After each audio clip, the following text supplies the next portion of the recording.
session of strength of materials. In this session, I am solving numericals on moment of inertia calculation. Let's start. Find the moment of inertia of a lamina shown in the figure below about horizontal centroidal axis. So this is an L-shaped bracket which you can see. The dimensions are given. I'll first mark my x and y axis so that it becomes easy for me to calculate my CG and hence the MI. So let me say this is the y-axis, this is the x-axis, this is my origin which I have marked. Now I will be dividing this body into two lamina so that it becomes easy for me to calculate. So let me draw the dividing portion here. So this much portion below is my lamina 1 and this is going to be my lamina 2. I will calculate like I did in the previous numerical. For lamina 1, my A1 is 250 into 100. So that will be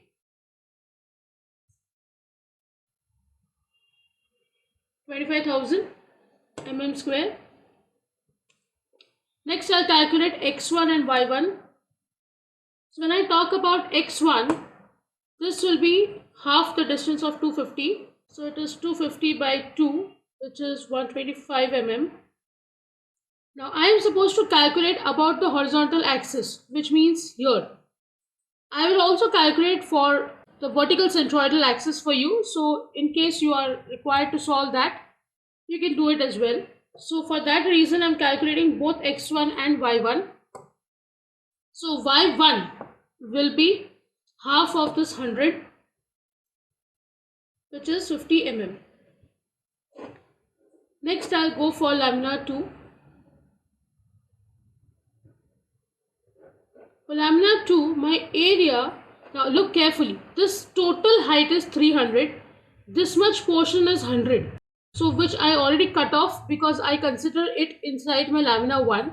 So this height is now 200. So I'll write here 200 into 100, which makes it to 20,000 mm square. Let's calculate x2 and y2. Now for this body, look carefully, x2 will be half of 100. I am not going to take 250 by 2 like I took in the previous numerical. The reason is it is directly touching my reference axis.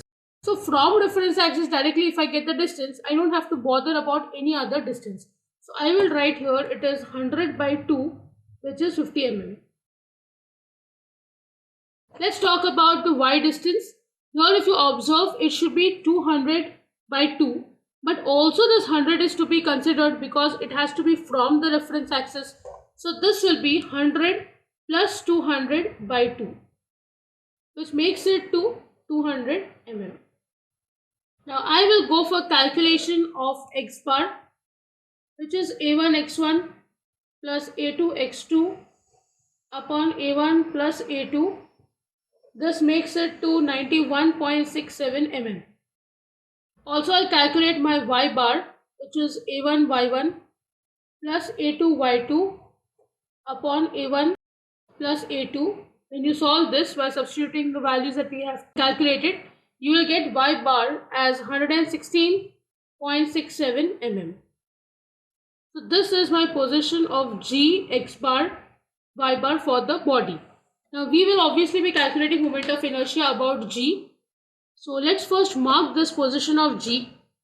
X bar is 91, which means it will be somewhere, so you can see this is 100, which means I can take this distance as reference and inside this somewhere will be my x distance from reference axis, and for y distance it is 116.67, means it will be more than this 100. So somewhere here, this is my G, which is x bar, y bar. If you want, you can mark here, this distance is 91.67 and this distance, this height is 116.67. Now next I'll go for calculation of my moment of inertia. Now, how do I calculate Ixx, which is moment of inertia about the horizontal centroidal axis. This is your horizontal centroidal axis now. If you observe, this is my x-axis, this is my y-y. This was the reference axis of the coordinate system. This is the reference axis for the centroid. I mean to say that my centroid of the body, the entire body, is passing over this x and y axis. So when I calculate Ixx, if you observe carefully, I have calculated the value of G1 and G2 also. Your G1 is somewhere at half, right? So it is somewhere here, and G2 is half, so somewhere over here. I know the formula of I is BD cube by 12, but it is only for this rectangle. I know it is BD cube by 12 for this rectangle. I am not calculating the value of I for this body about G1. I am calculating about this axis G. Actually, I am calculating about an axis which is parallel to the axis of my body. So I am going to use parallel axis theorem for calculating moment of inertia about this axis, known the moment of inertia about this point G1. I know it is BD cube by 12. I know my B, I know my D. It's very simple to calculate. So I will be calculating Ixx1 plus Ixx2. This is how it is represented. When I say Ixx1, which is for this body, this will be Ig1 plus A1, and this distance, say I call it as h1 square, plus for the second one, I'll have to calculate, I already know Ig2, BD cube by 12, but I want to calculate about this axis. So according to parallel axis theorem, add A2 H2 square. Now we'll see how do we solve this. For this body, say I say it is B1 D1 cube by 12 plus, I already know A1, so no problem. H1, when I have to calculate H1, we saw that it was the distance between the axis at which you are calculating and the other axis was your CG of the body. So this is my height h, which means this G is one axis and this is one axis. So this gap is my h1. I know that this total distance is 100. This position I already calculated as 50. From this reference to this point, I know it is 116.67.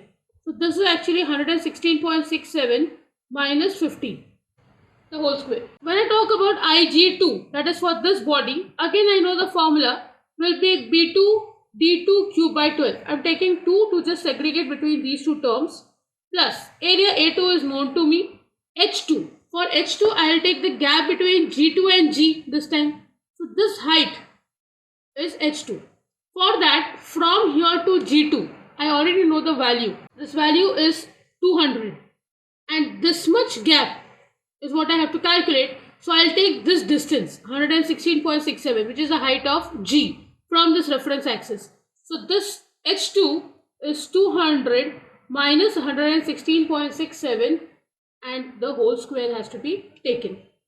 Now I will solve by substituting the value of B1. For this body, this value is my B, width, and this is my depth D. If you recollect the diagram which I showed you in the formula sheet, this was my dimension B, this is my depth D. So here I'll write down it is 250 into 100 cube upon 12 plus A1 I have calculated as 25,000. You can just substitute in your calculator the same way as it is. Here I have plus B2. Now when you look at this body, this will be my B, this height will be my D. So this is 100 and this height is 200, which is the depth. So I have 100 into 200 cube by 12 into, this is plus, I have A2.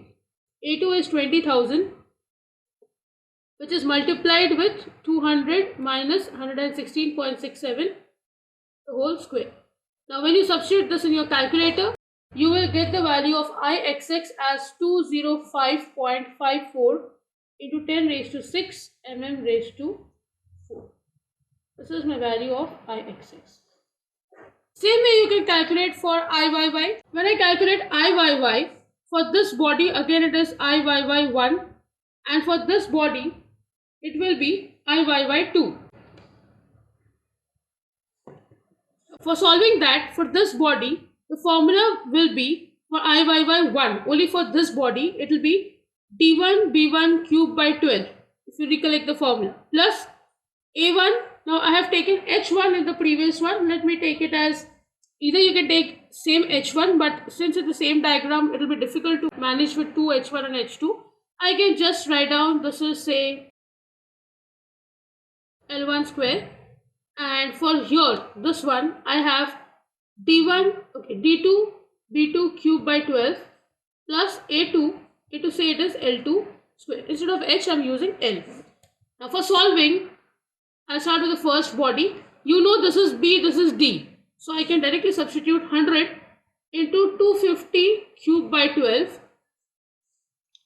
plus the area of the first body was 25,000 into L1.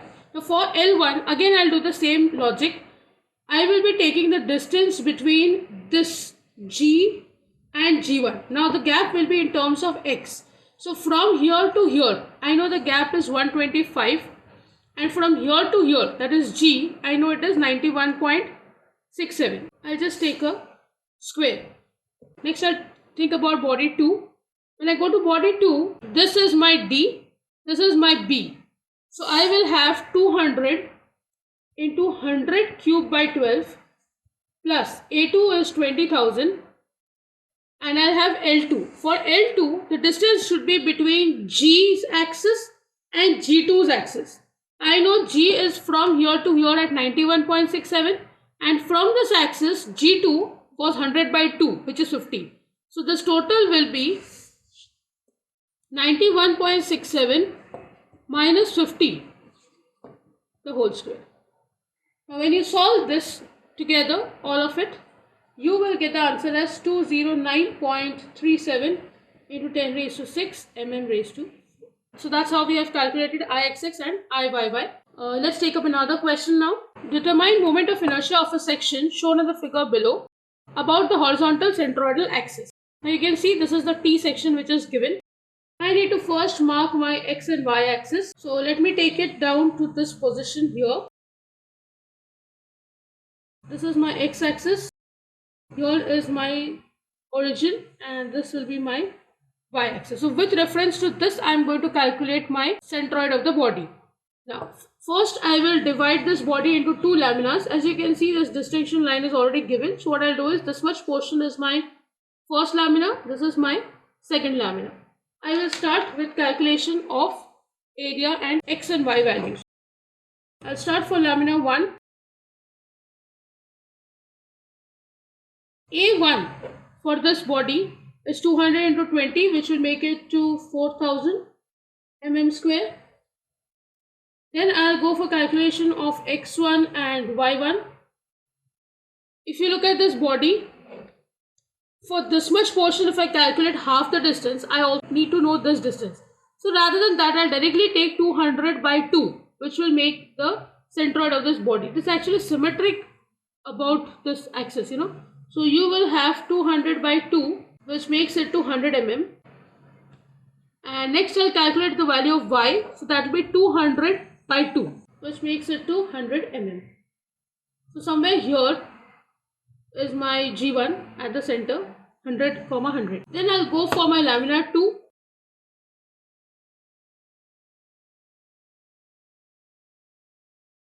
I calculate A2. It is 200 into 20 again. As you can see, this is 4000 mm square. My X2 will be 200 by 2, which is 100 mm. And for calculating Y2, this will be this 200 plus 20 by 2. 20 by 2 plus 200, which makes it to 210 mm. Now let's calculate the value of X bar, which is A1 X1 plus A2 X2 upon A1 plus A2. I get this answer as 100 mm. And my Y bar is A1 Y1 plus A2 Y2 upon A1 plus A2. So I get this answer as 155 mm. If you want, you can mark your G value. So G2.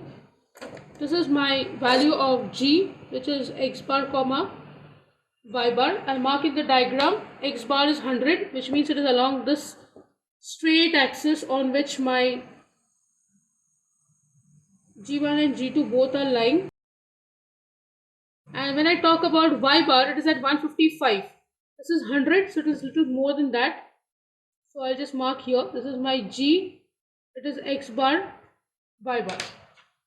Now this distance is 100.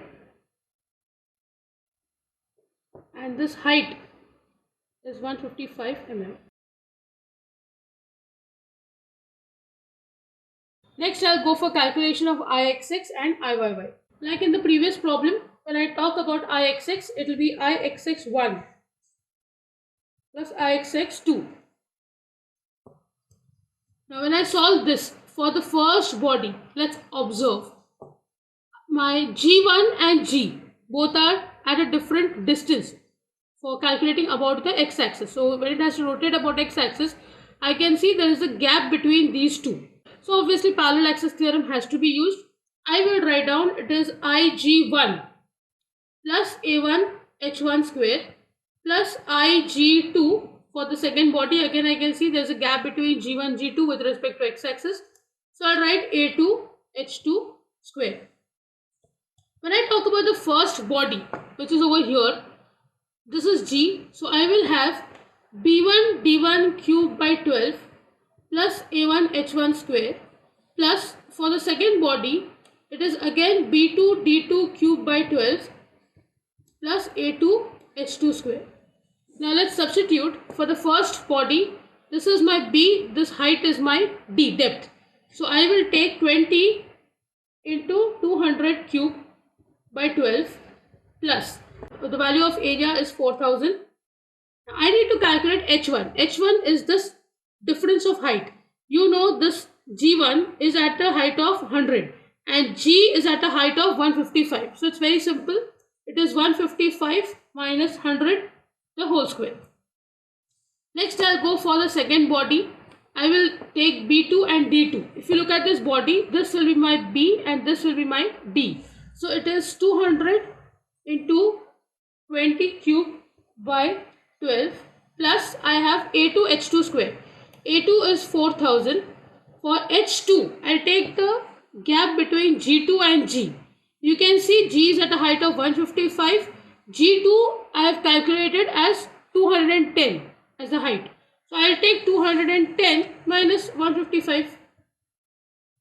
Don't forget to take the square term. When you solve this, you will get the value of Ixx as 37.66 into 10 raised to 6 mm raised to 4. This is Ixx value, which is the moment of inertia about the horizontal centroidal axis. Next, I will calculate for Iyy. Now, again, there has to be Iyy1 plus Iyy2. Now, when I am calculating this, please look very carefully.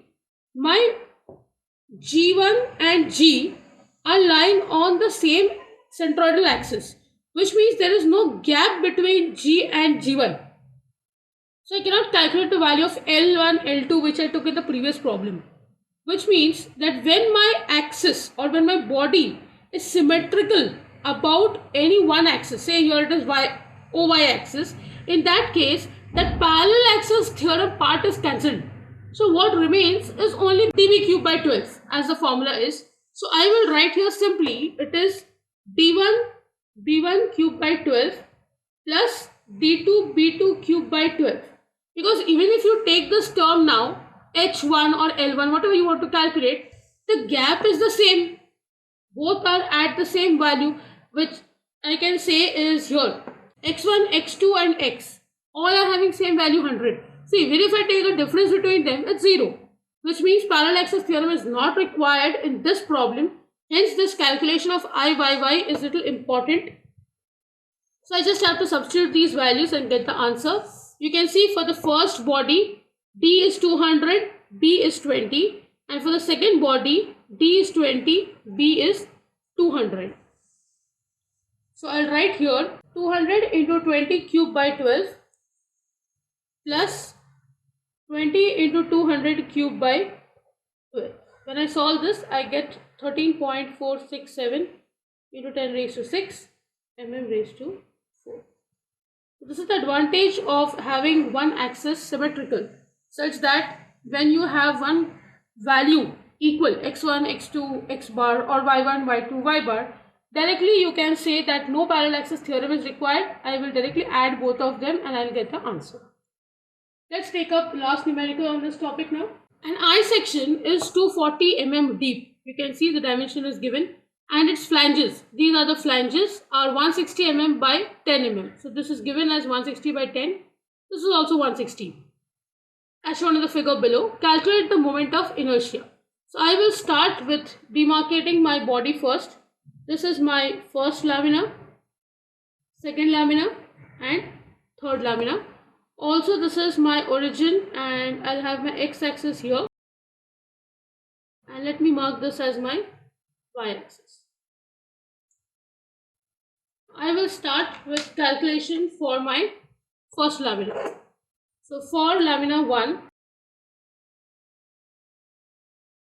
my A1 will be 160 into 10, which is 1600 mm square. My x1 will be 160 by 2, which is 80 mm, and y1, it is just 10 by 2, so it is 5 mm. Then I'll go for lamina 2.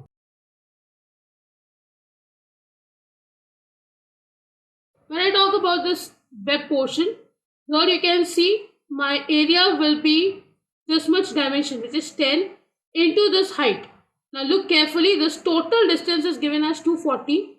This is 10 and 10. So central portion becomes 220 mm. So my area A2 will be 2200 mm square. X2 again is 160 by 2. It is actually symmetrical if you observe. So it's very easy for me now.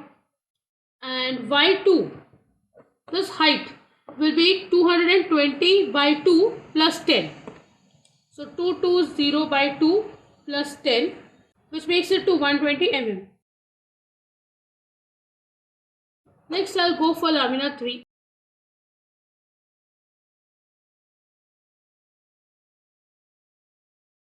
So calculating A3, this distance is 160 and this is 10. So this will be again 1600 mm square like your A1. X3 is 80 mm as I told you, it's symmetric. And Y3, this will be 220 plus 10 plus 10 by 2. 10 by 2 is for this body separately. G3 is rightly at 10 by 2.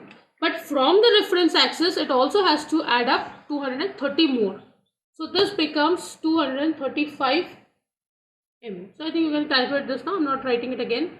So I'll just mark here. This is my, somewhere here says my G2 and here is my G3, G1 and G2. All I have marked. Next I'll go for calculation of x bar. Now here I am not writing it down again, though you know the formula. This will be directly 80 mm. You can solve and see. When I go for y1, you know the formula, it is a1 y1 plus a2 y2 plus a3 y3 upon a1 plus a2 plus a3, because there are 3 laminas. When you solve this, you will get y bar as 120 mm. So these two make up for G, which is my centroid of the body. I will mark it at 80 and 120 mm. So you can see this much is 80, so it will be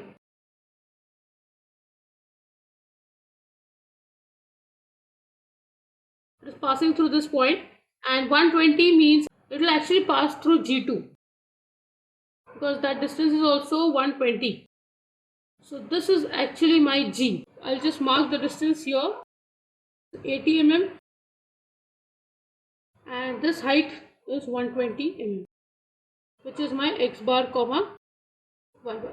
Now it will be very interesting to solve this numerical because your G is passing through your G2. I will first start with calculation of Ixx.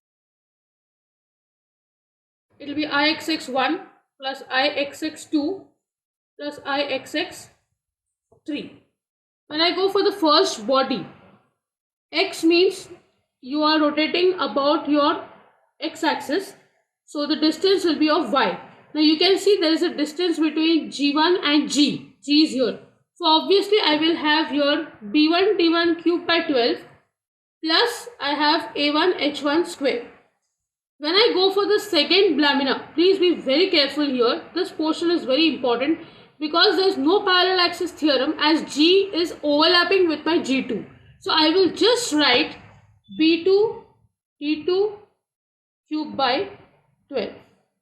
And when I go for the third lamina, I can see there is a gap between G and G3. The height is different. So obviously, again parallel axis theorem to be used. So I'll write here B3 D3 cube by 12 plus A3 H3 square. Now I'm just marking it as H3. You can take H2 also, no problem. I'm taking H3 so that there is no problem of the sign convention. So let's start with the first body. The B value is 160, D is 10. So it is 160 into 10 cube by 12. Area is 1600 into. The height difference is from here to here it is 5 and this is 120. So I will have 120 minus 5 the whole square plus for the second body B is 10 and D is 220. So I have 10 into 220 cube by 12 plus for the third body B is 160, D is 10.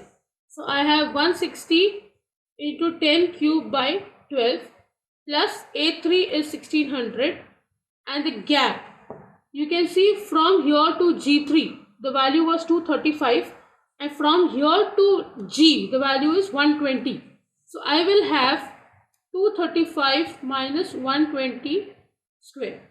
When you solve this, you get the value of Ixx as 51.22 into 10 raised to 6 mm raised to 4.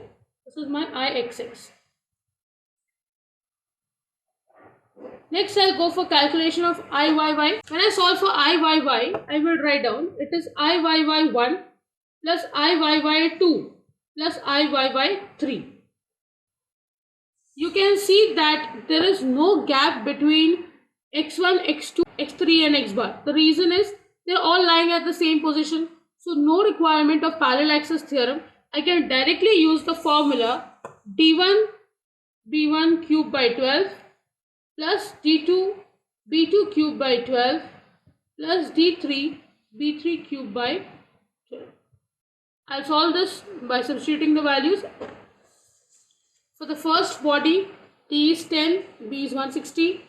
Second body, D is 220, B is 10. And for third body, D is 10 and B is 160. So I think you can solve this by substituting the values. I get the value of Iyy as 6.845 into 10 raised to 6 mm raised to 4. This is how you calculate the value of moment of inertia for a given lamina. I hope you have understood the calculations. If you have any doubt, please write to me in the comment section. See you in the next session. Thank you.